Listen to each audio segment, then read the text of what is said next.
রাত তখন 1:15। তিনি দোতলা থেকে এলগিন রোড দেখলেন, নিঝুম, নিস্তব্ধ।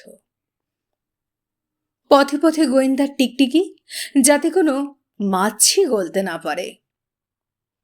সেদিন লন্ডনের হেডকোয়ার্টার্সও জানত Subhash Chandra Bose the greatest enemy of the British empire.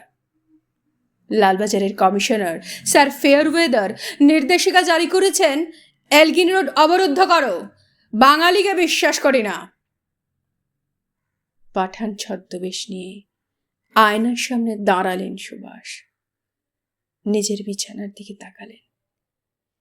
কি হবে নরম শয্যায় যদি কান্না শুনতে না পাই?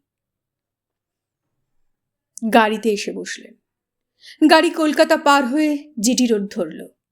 ব্যান্ডেল, চুচুড়া, শক্তিগড়, আসানসোল অতি দ্রুত পার হয়ে গেলেন বেঙ্গল বর্ডার। কে পার হলেন? The greatest enemy of the British empire. Sir ফেয়ারওয়েদারও বুঝতে পারেননি এলগিন রোড অবরুদ্ধ করে রাখলেই ভারতকে আটকে রাখা যায় না।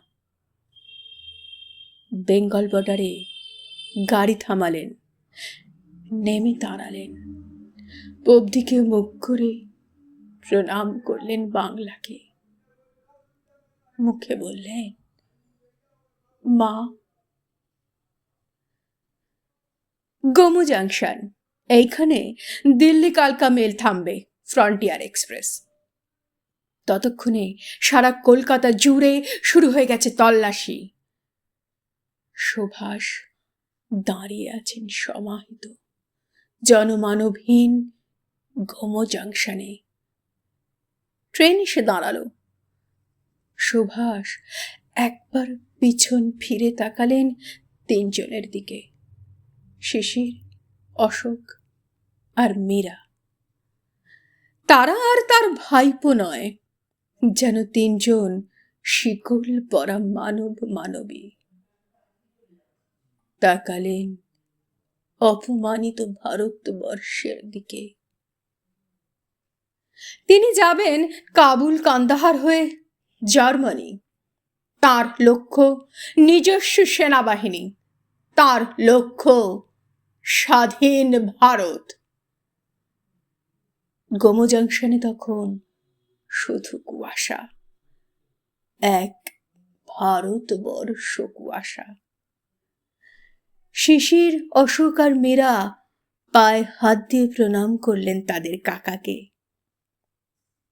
কাকাকে না, সেই লোকটাকে, the greatest enemy of the British Empire. এত বড় সম্মান বাঙালি আর কখনো পায়নি।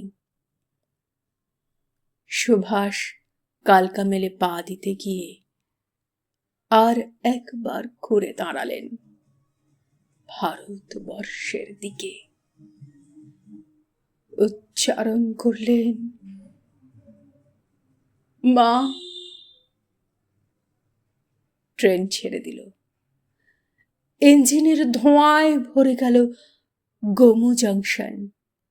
ধোঁয়া আর কুয়াশার মধ্যে দিয়ে চলে যাচ্ছে ট্রেন। একটা লোক একা একা একা একা চলেছেন ভারতের স্বাধীনতা আনতে। একা চলেছেন ভারতের স্বাধীনতা আনতে। একা চলেছেন ভারতের স্বাধীনতা আনতে।